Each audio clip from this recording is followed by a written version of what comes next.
কথায় বলে নদীর ধারে বাস দুঃখ 12 মাস, তেমনি বিনা মেঘে বজ্রপাতের মতো গতকাল রাতে এবং আজ সকালের সমুদ্রের জলোচ্ছ্বাসে প্লাবিত হলো এলাকা। ঘরছাড়া প্রায় 40টি পরিবার। সামনে পূর্ণিমার কোটাল আসছে, হাতে গোনা কদিন বাকি। গতকাল রাতে এবং আজ সকালে জলোচ্ছ্বাসে এলাকার প্লাবিত হলো।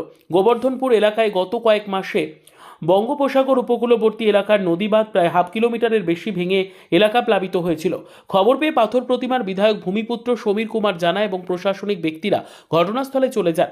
এলাকার মানুষকে কথা দিয়েছিলেন তৈরি হবে রিংবাঁধ। জায়গা নিয়ে কিছুটা সমস্যা থাকলেও শেষমেশ বিধায়কের কথায় এলাকার মানুষজন জায়গা ছেড়ে দেয় এবং রিংবাঁধ তৈরি শুরু হয়।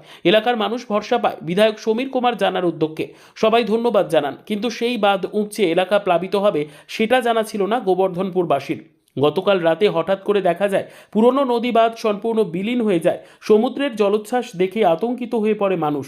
নতুন তৈরি হওয়ার এই বাঁধ উপচে জল ঢুকতে থাকে এলাকায়।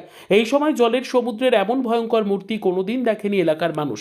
চোখের জলে লোটা কম্বল গুছিয়ে রাতেই অনেকে ঘর ছাড়ে নিরাপদ আশ্রয়। সকালে চলছে অনেকেই মুখে শুধু একটাই কথা, ঘর ছেড়ে দিলে থাকবো কোথায়, কে দেবে তাদের আশ্রয়। কেমন আছেন?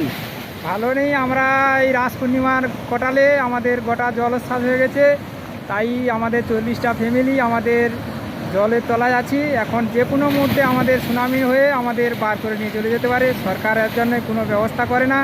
পঞ্চায়েত সদস্য বলে দিয়েছে যে আপনারা যে যার ঘরদর নিয়ে সরে পড়ুন, আর বাঁধ বাউন্ডারি আর হবে না।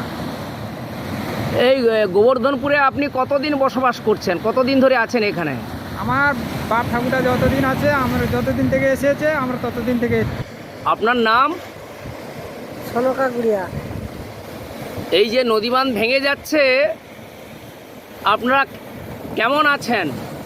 আতঙ্কে আছি, আবার কেমন রই, ভয় সবসময়ের জন্য।